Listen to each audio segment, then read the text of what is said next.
Well, hi, everyone. Thank you so much for joining us tonight. Thank you to Pen Out Loud. Thank you to Scripts. Thank you to the Strand and Roxane, and thank you to the interpreters.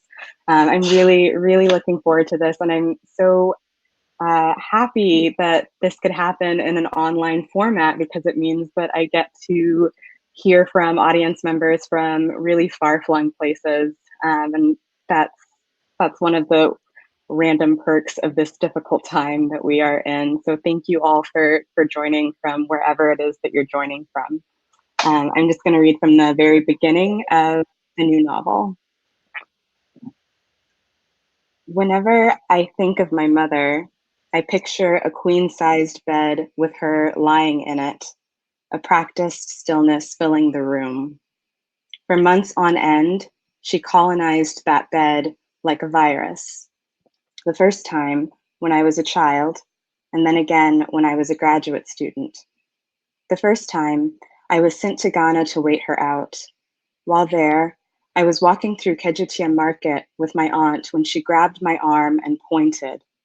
Look, a crazy person, she said in Twi. Do you see? A crazy person. I was mortified. My aunt was speaking so loudly, and the man, tall, with dust caked into his dreadlocks, was within earshot. I see, I answered in a low hiss. The man continued past us, mumbling to himself as he waved his hands about in gestures that only he could understand. My aunt nodded, satisfied, and we kept walking past the hordes of people gathered in that agoraphobia-inducing market until we reached the stall where we would spend the rest of the morning attempting to sell knockoff handbags. In my 3 months there, we sold only 4 bags. Even now, I don't completely understand why my aunt singled the man out to me. Maybe she thought there were no crazy people in America, that I had never seen one before.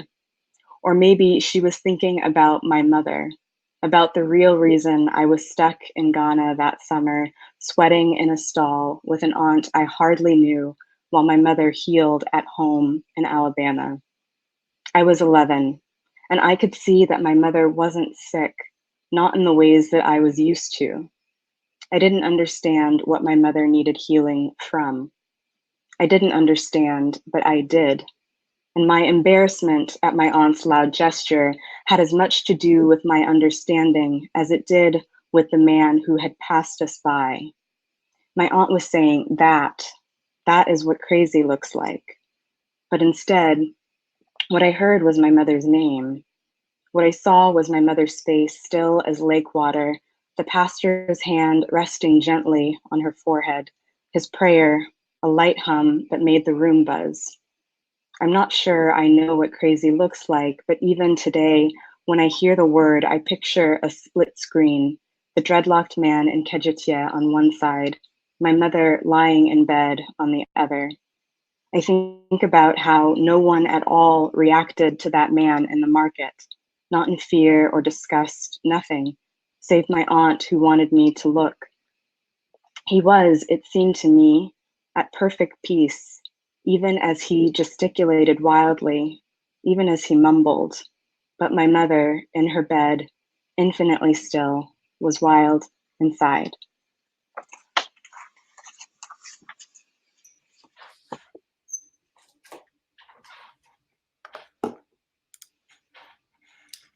Hello. Hi. How are you doing today? I'm great, Roxane. How are you? I'm great. I'm actually really thrilled to be able to talk to you this afternoon. Well, it's afternoon for me. Because I was a fan of Homegoing and I loved it, loved it, loved it. And so when I saw that you had a new novel coming out, I was extraordinarily happy to see it. So I'm looking forward to our conversation. But before we get into it, I do want to just shout out the Strand booksellers who are fighting right now for the store to commit actively to anti-racist practices for hiring and for creating a stronger workplace culture. And booksellers make so much of what we do possible that I wanted to give them attention for the work that they're trying to do. And now let's talk about your work.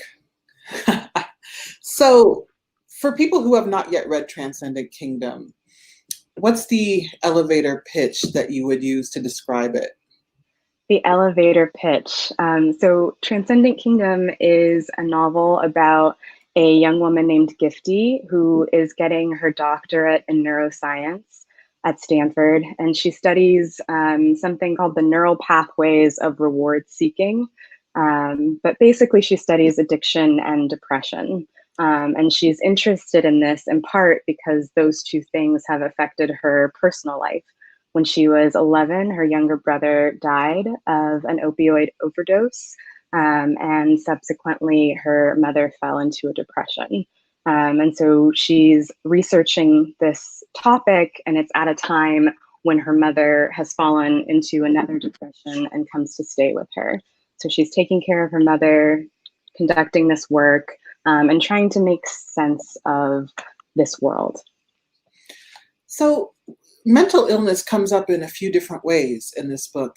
Depression, and of course, the man that she sees, that Gifty sees when she's in Ghana, and even her brother as he deals with addiction.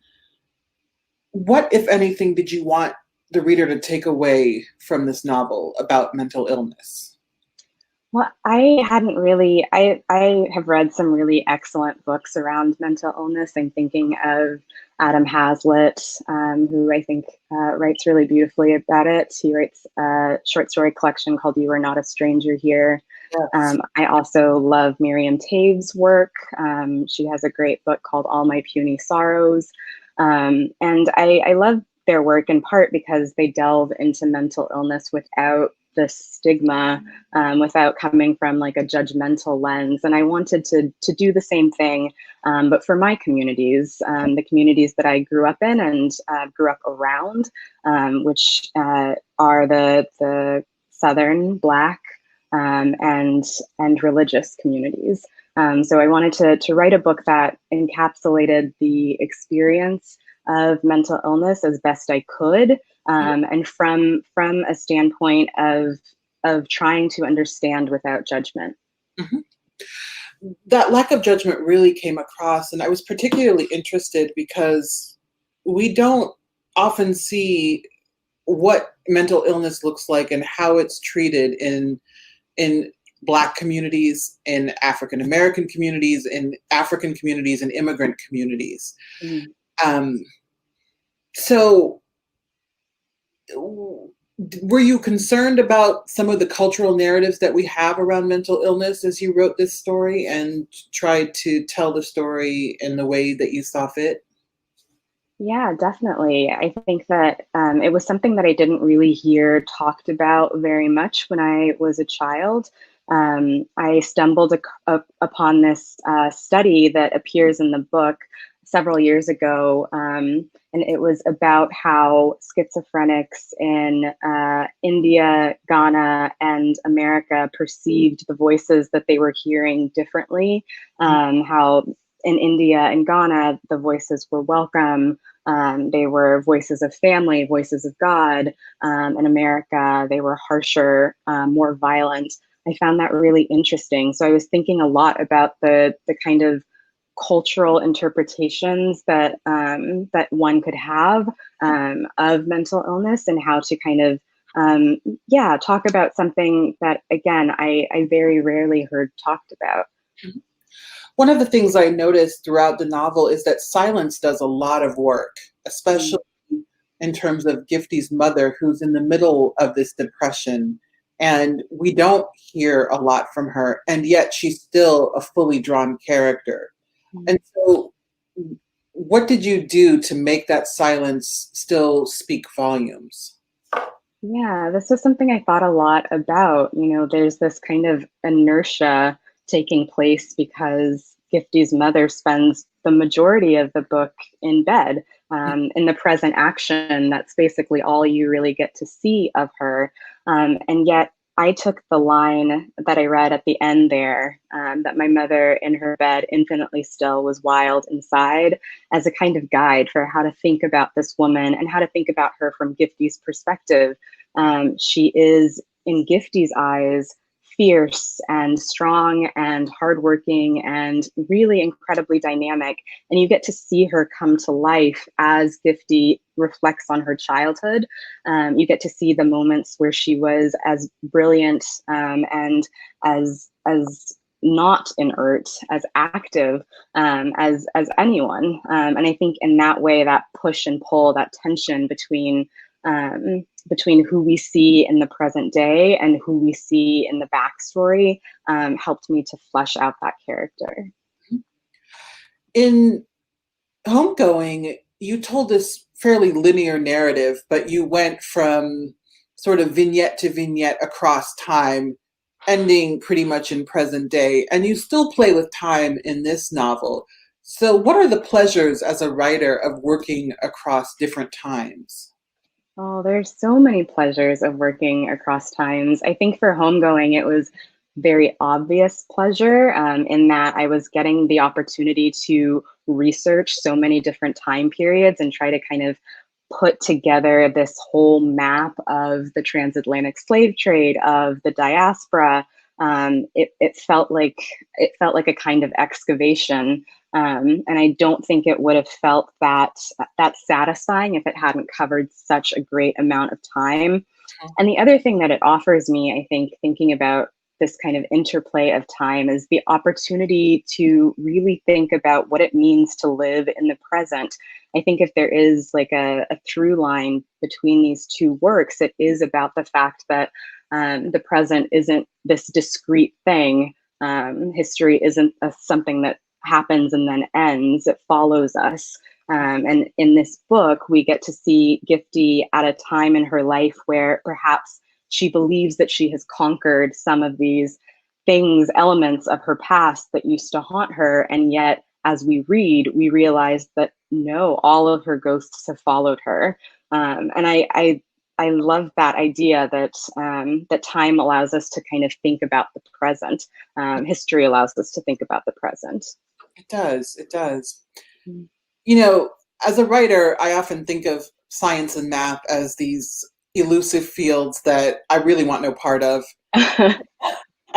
And yet Gifty is a neuroscientist and she's doing this incredibly complex research, and it was believable as hell. I was like, shit, my God, like, she's got range. What kind of research did you do to bring that authenticity around Gifty's job? I feel like the research process for this was particularly satisfying in a way after coming off of a book like Homegoing, where I needed to know so much about so many time periods. This was so narrowly focused that once I finished it, I felt like if you asked me to give like a 10-minute lecture on optogenetics, maybe I could. Today I cannot. It's all left my head. But I feel like I got just enough to feel as though I was really embodying the work of this character. Well, that work shows up on the page, and I actually believe that, especially around the time when you wrote the book, you could have given a lecture. Because I do pay attention to details when I'm reading, and I was never once questioning Gifty or her expertise. And so that's when I knew, okay, she's definitely nailed this, because I don't know anything about neuroscience beyond what a layperson might know from, reading Science magazine once in a while. Right.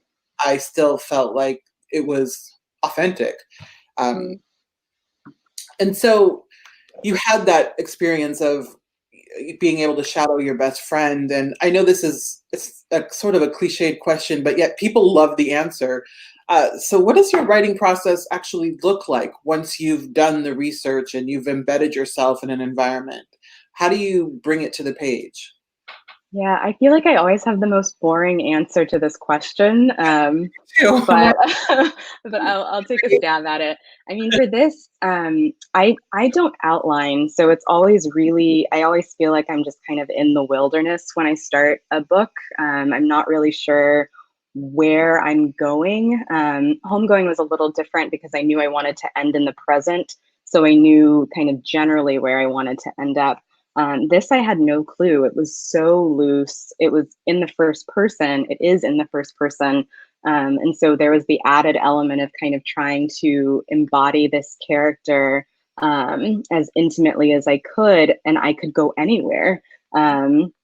And so I started really just with, at the beginning, I wrote that first chapter that I read just earlier, and I liked that so much that it felt like that I was headed in the right direction. And so I got to this point where I needed to figure out how to structure the novel. And there's a line later on that says something like, there used to be four of us, and then there were three, and then two, and then one. And Gifty's talking about her family, which used to be a family of four. And so I used that as a way to think about structure. So the book isn't linear, but it moves from four to three to two to one in some ways. Yes. And then in terms of like my writing day, I usually start around 9, and I write until lunchtime. I was really fortunate when I was writing this book that I had a fellowship at the American Academy in Berlin. And so I had nothing but time, and everyone there was really accommodating, and I got to use their research library, and I had an office. So it felt as smooth as a writing experience can be. I just devoted myself to working. But I get pretty obsessive when I'm in the middle of a project. Like I'll once I feel like I'm firmly in, I will write until the end. But it takes me a long time to start. I have to say, I'm exactly the same way in that Yeah. I'll think about a project for quite a long time. I don't outline, and I can dibble and dabble. If I'm not feeling it, I'm not feeling it. And so there's no Yep. point in my even trying because it's not going to happen. But Yep. once I figure out the story I want to tell, then you can't get me out of it when that becomes a different kind of problem because Right. you're just there and you're in it and you forget about the rest of the world and the rest of the world has not forgotten about you. Yep. Yep. I know that feeling very well. One of the central questions of Transcendent Kingdom is really, are we going to be okay? Mm. And so, are we going to be okay? Oh man. No. Uh, I have no idea. I don't know. I mean, I think that is a central question. The other question that I was thinking about is how do we make sense? How do we make sense out of our lives, out of the world when senseless things happen? And obviously, I'm thinking about that a lot right now, all of the senseless things that keep happening. I don't know. I don't know if we're going to be okay, but I'm thankful for the opportunity to think through those questions in my writing because that's how I personally get okay. But I don't know if I can speak to the wider world. Hopefully, reading this offers people a glimpse into that process of striving for okayness. But I don't know. Yeah, I think, and I don't know that anyone knows right now. Yeah, Uh, a lot of writers are on social media, and you are not. not. And that's refreshing and different.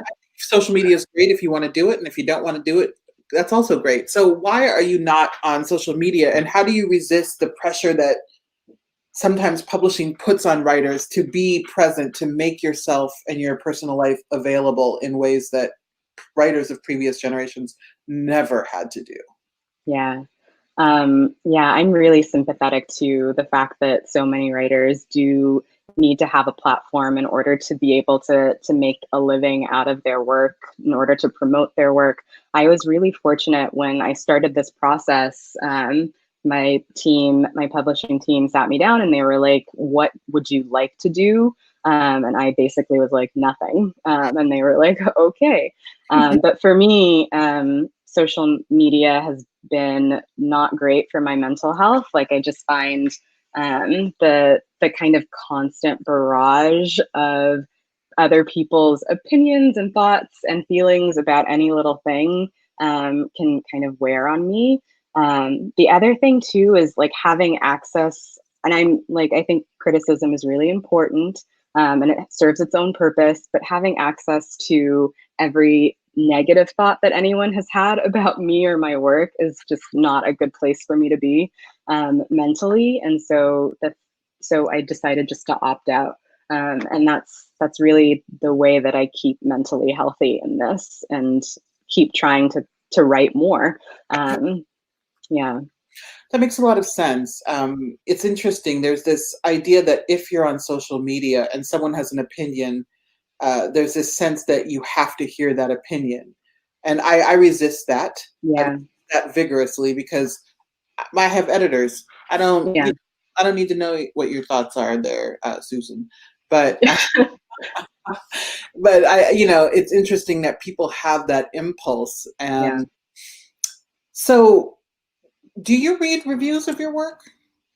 I do. I do. If I'm like worried about the review, I'll have somebody else read it first. And then tell me if it's gonna like make me sit in bed all day, Yes. or if I'm gonna be okay. And then usually after that I'll read it. But I try to avoid the negative ones, but it's hard. It's hard in the world of as social media and access, and you can find anything. So I try to be conscious of that, but I do read the reviews. Yeah. I mean, it's hard not to. Anytime a Yeah. writer says they don't read the reviews, I honestly, forgive me, I just don't believe that for a goddamn second. Yeah. No, it's true. I mean, it feels so good when it's good, it's just so nice. That why wouldn't you? It's just that when they're really bad. When a review is good, you think they get it. Like Yeah, my work here, they see what I was trying to do, and then exactly. is critical, which is fine. I'm down with criticism, but when it's like negative, I just think, okay, they don't get it. Exactly. Yeah. They didn't know what I was trying to do, did they even read the same book? All of that. um, did you enjoy getting an MFA? Yeah, I did. I got one. I was pretty young when I got mine. I took just 1 year out from college.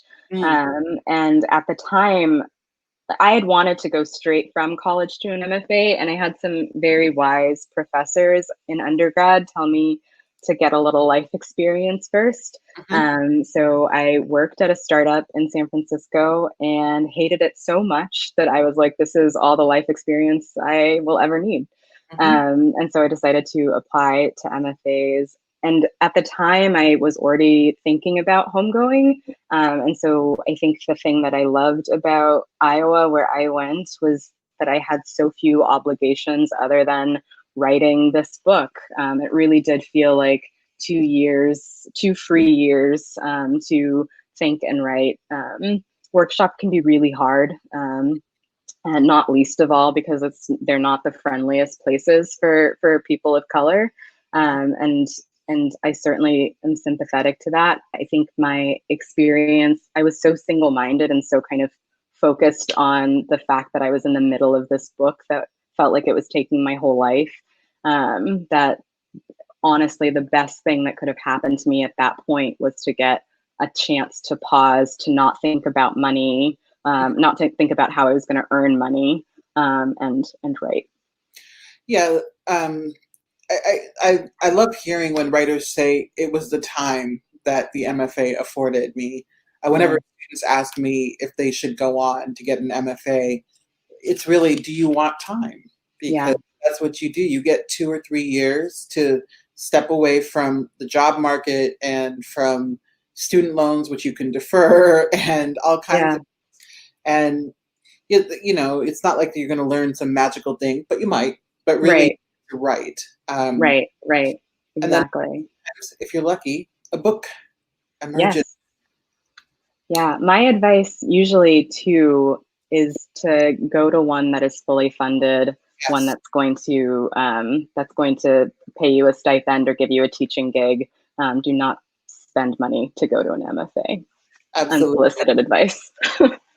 My number one piece of advice to anyone is don't pay for a graduate education. You don't need, Mm, and you may yeah, have to go to school in a not great place in the middle of nowhere, yeah, but that's okay. It's not forever. yeah, I got my PhD. I was in the middle of nowhere, and it was a long 5 years, but then I left and I never ever have to go back. And every day I just think, I'm not there anymore. And yet I still got through Yeah, it.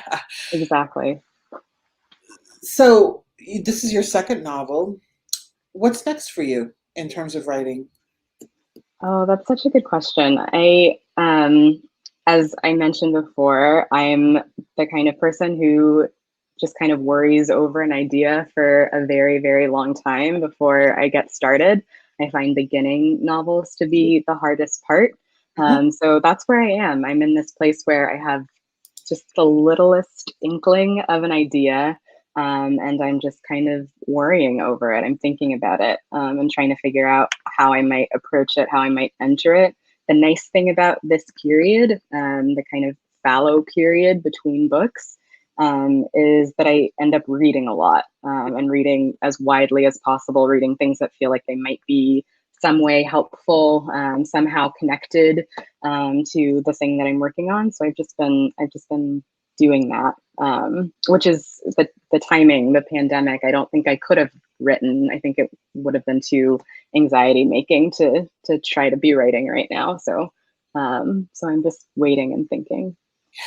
I think a lot of writers are relieved when other writers admit that they're not writing right now, because there Yeah, seems to be this very warped conventional wisdom that because the world has slowed down in this really specific way, that we have all this writing time, and of course, everyone is going to emerge from this period with an album or a novel right, or a story collection or a film, right, right.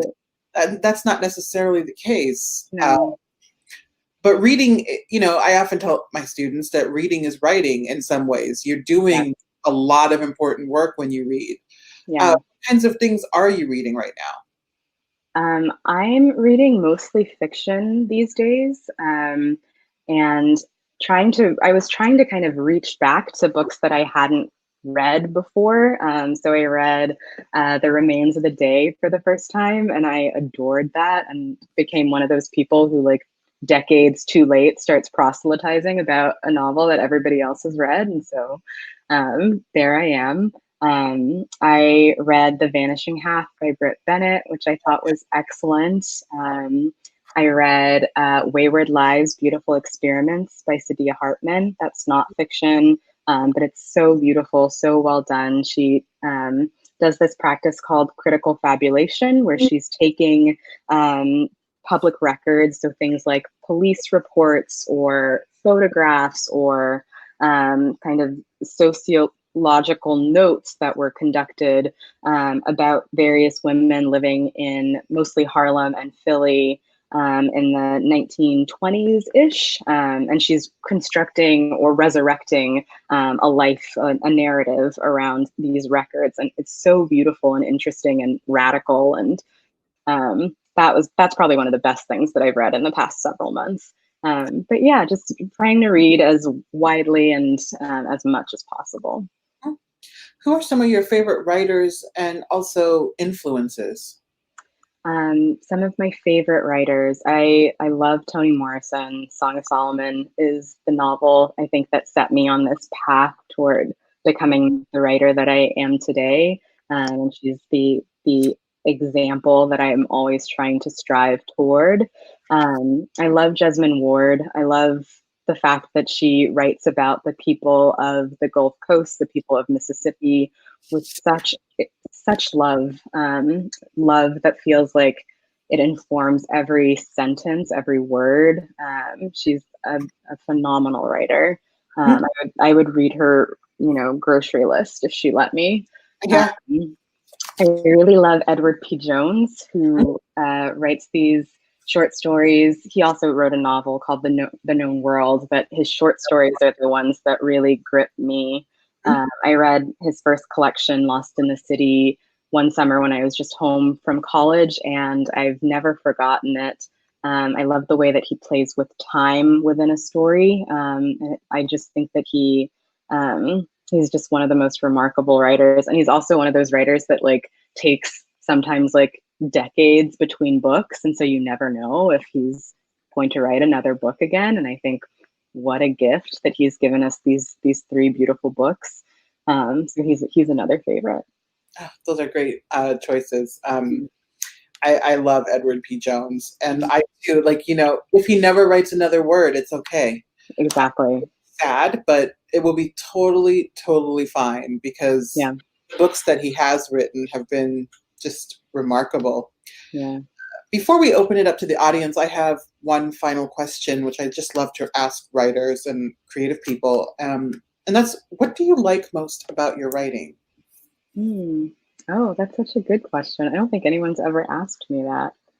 Um, I think what I like most about my writing is that it tries to kind of pull many things that maybe feel as though they might be disparate, maybe feel as though they might not connect, and it tries to find a way to make some sense out of it. Maybe they don't necessarily fit perfectly, but I think at the end of finishing a project, um, I feel as though I found the connection between these things that I'm interested in, that feel random, that feel like maybe they don't connect to one another. At the end, I usually feel like I've accomplished that kind of connection. Okay, that's amazing. Uh, so now we are going to open it up to questions. If you have questions, please feel free to ask them in the Ask a Question box. Oh, I should take a peek. Here we go. Let's see, you've answered some of these.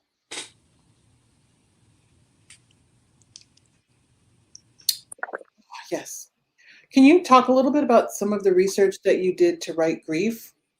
Mm, mm.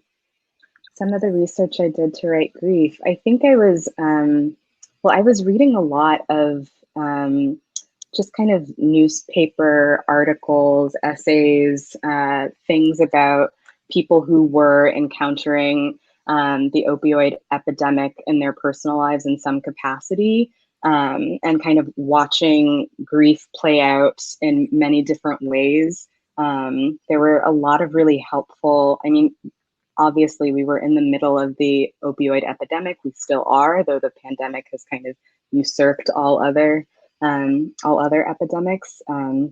But it became this kind of wealth of writing around what it feels like to grieve, and so that was my entry point into thinking about grief. Hello there. I'm Hi. Professor. I'm the artistic director at Scripps Presents, and I think along with Roxane, I'm going to help facilitate the Q&A. And one of the things that we really love at Scripps is to be able to connect our students with visiting writers. And so with that in mind, we actually do have a Scripps student who's going to join us on screen to ask a question. So Sable, Cool. come on up.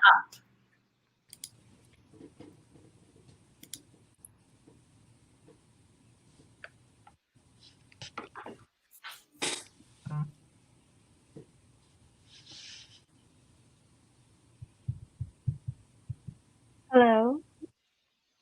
Hi. Hi, okay. Just wanted to make sure there's a little bit of a lag, so I thought I wasn't sure if I was in the right moment or not. But it's been so wonderful to get to be a part of this conversation. I truly feel so honored to be able to chat with you for a moment. And so my question is, in your debut novel, Homegoing, you detail the stories of many different characters, but in Transcendent Kingdom, it appears that your main focus is on one protagonist. Is there a writing experience that you preferred when creating your characters? Did you enjoy exploring several storylines, or did you like focusing your attention on the protagonist's firsthand account? Mm. Thank you, Sable. Thanks for the question. I think both directions had their pleasures. I think there's something really nice about a pulled back third person narrator, an omniscient third person, where you get to kind of play with what is known in a way that you can't really in first person, because in first person, all you know is what the character knows, what she has experienced, what she has heard, or seen. And so I found the kind of playfulness of Homegoing to be really satisfying, to get to kind of create this kind of collage through which we could see the larger picture. In that way, I think Transcendent Kingdom felt a little more claustrophobic, staying within the mind of this one, the consciousness of this one character, who herself is in some ways kind of guarded.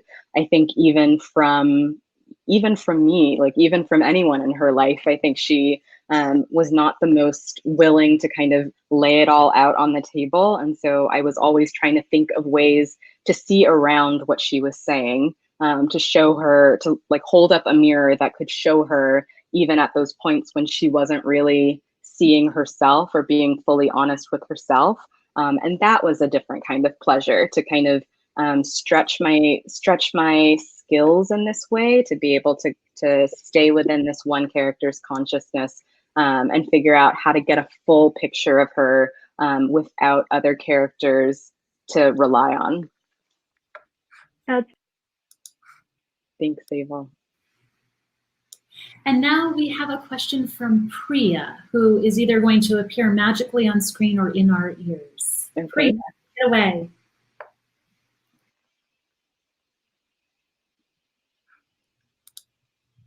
Hi. Hi. Sorry. My name's Priya. Thank you so much for your words and your presence tonight. I'm a very big fan of your work. My question touches on something discussed a bit earlier.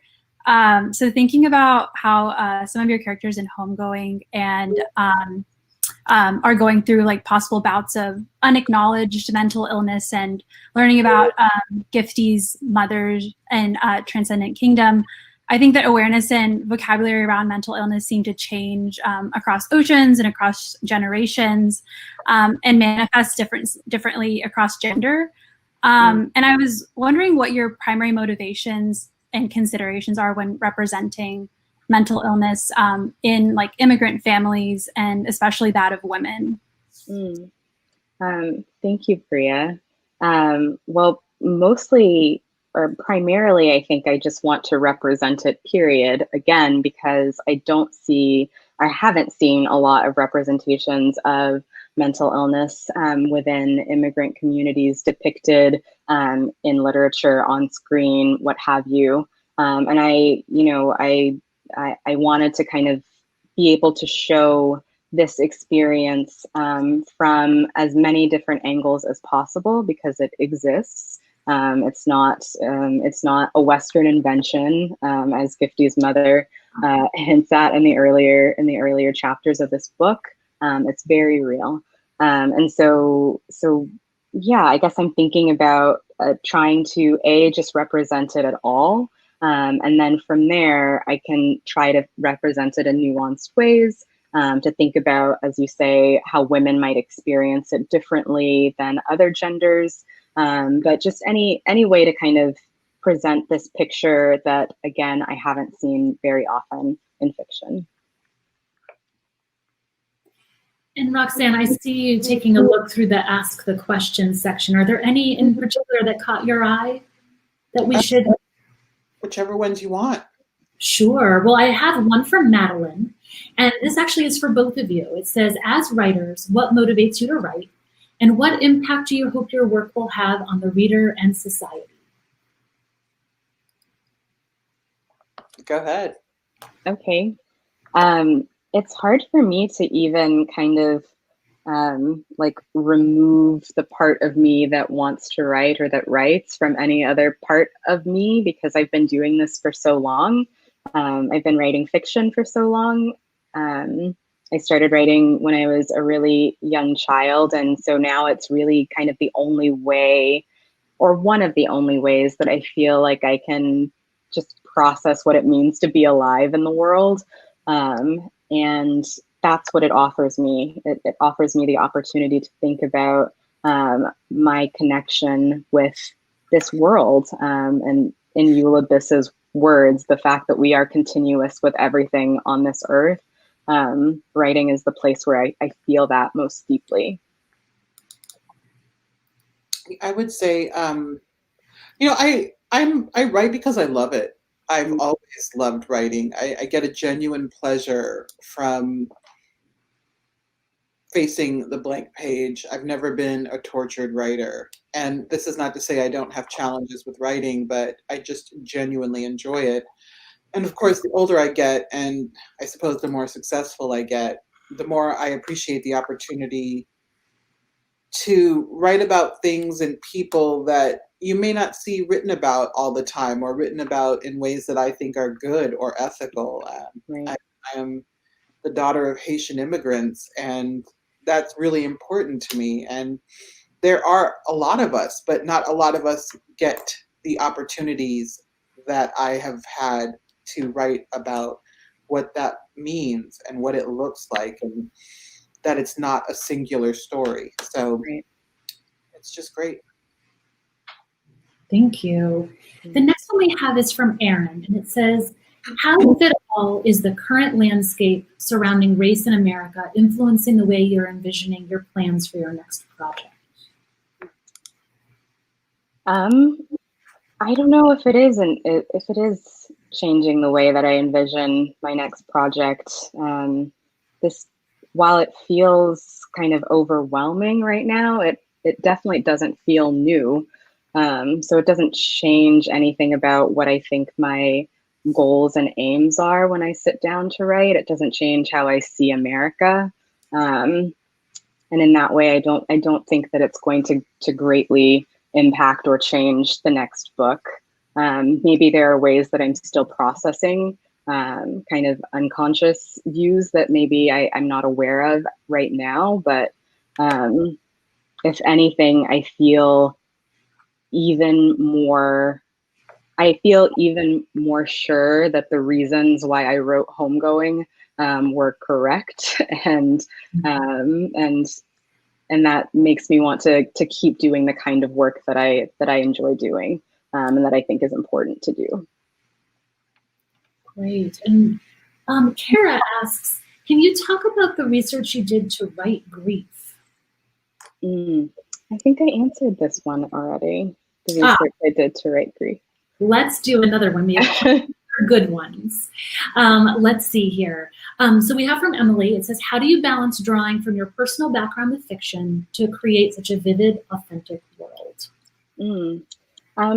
When I'm drawing from my personal background, it's usually specific to place, which is one way that I think about how you can enter a novel.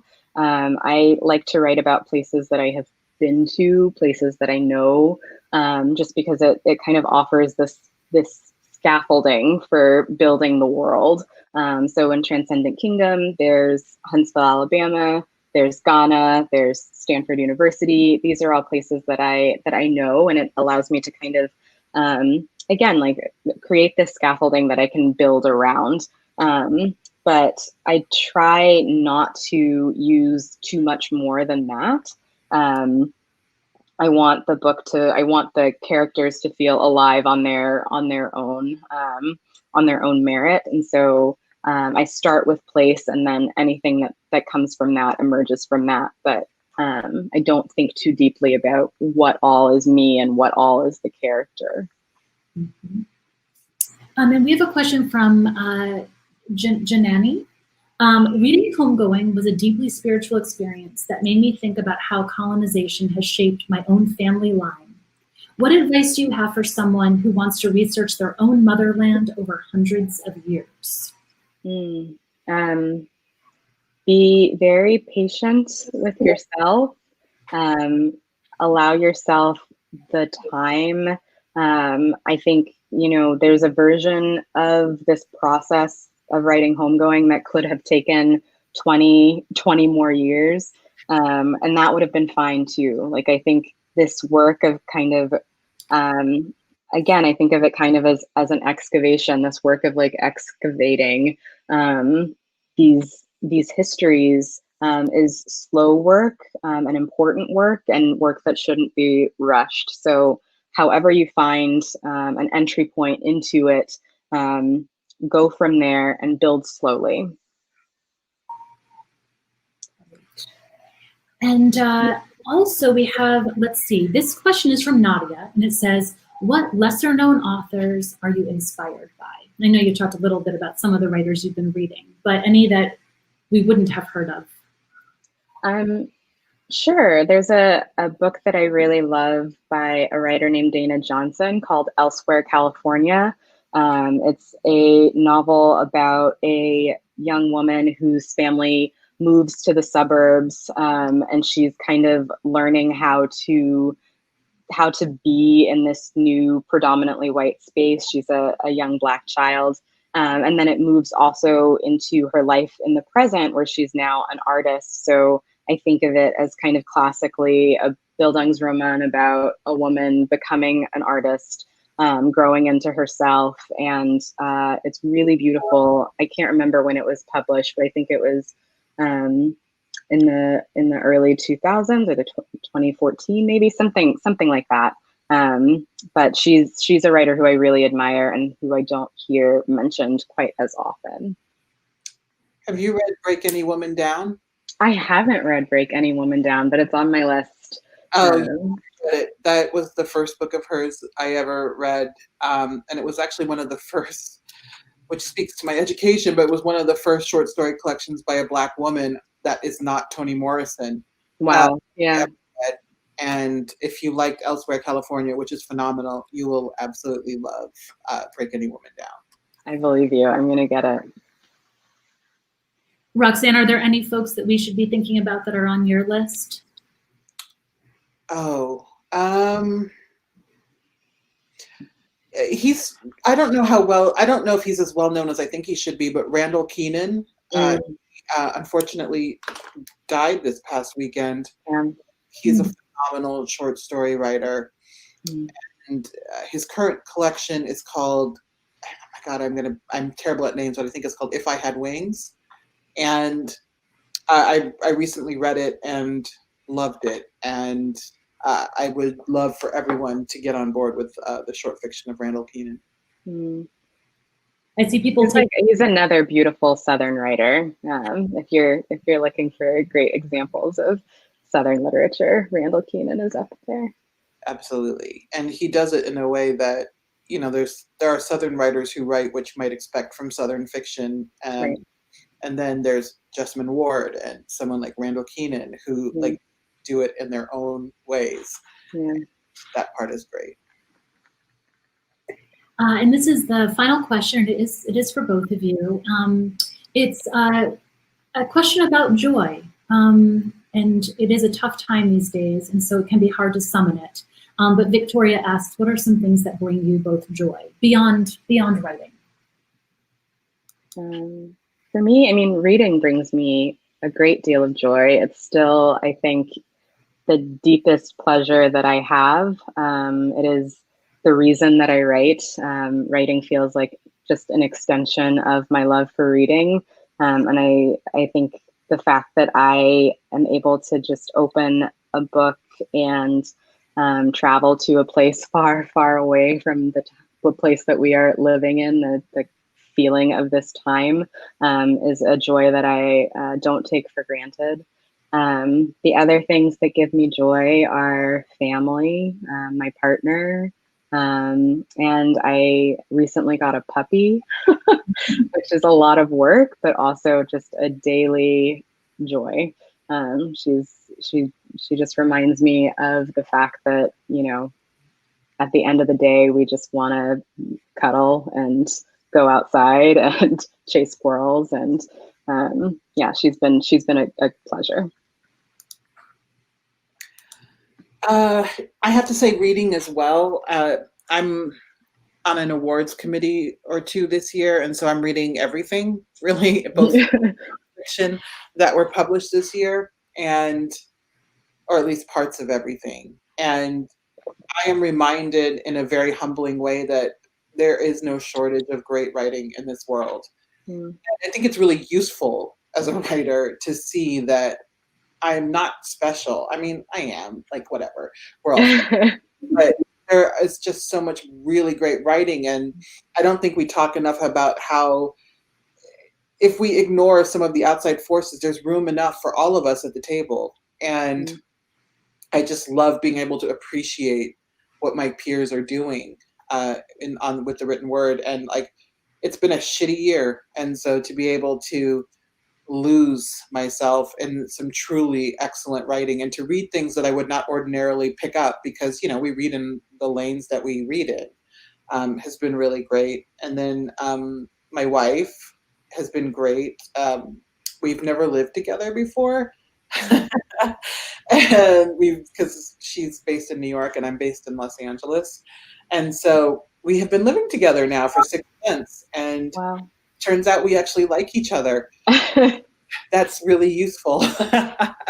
And we actually too just got a puppy, and Amazing. it's a baby, so we don't have him yet. He's 3 weeks old. Oh. So he's gonna continue to incubate a little bit, but Yeah. to be making this little family, because I'm not a dog person. I don't do animals at all. Sorry, but I'm Haitian. That's not a thing. But No, I wasn't either. yeah, it's just like, this is some Caucasian shit right here.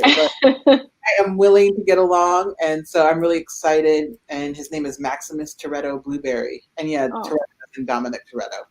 Amazing. So those are the things bringing me joy. As you might imagine, there are lots of requests coming in for pictures of these puppies. Sounds like you're both on the hook now. Posting pictures on Instagram. Like, Yeah. I'm not on Instagram, but one day I'll reveal her face somewhere. Well, thank you both so much. Yeah, Roxane, really such a powerful conversation, really such great things about craft. What a really wonderful way for us to kick off the Pen Out Loud series. As Clarice mentioned at the top of the program, Scripps Presents is the public programming series at Scripps College in Southern California. We've been delighted actually to host both of these fine folks in the past. And our programming features writers and artists and scholars from across the disciplines. And as we seek to complement the dynamic contemporary humanities education that Scripps offers. Scripps is so honored to be partnering with PEN America and Strand Bookstore this fall on these vital and timely conversations. And this is not the end. We've got 3 more to come. And the next one is an evening with the Pulitzer Prize winner Ayiti Akhtar, discussing his new book, Homeland Elegies, with Ben Rhodes, who's the former Deputy National Security Advisor to President Obama. And that'll be on September 15th at 8 o'clock. So thank you all again. This has been such an amazing evening, and we'll see you again soon. Take care.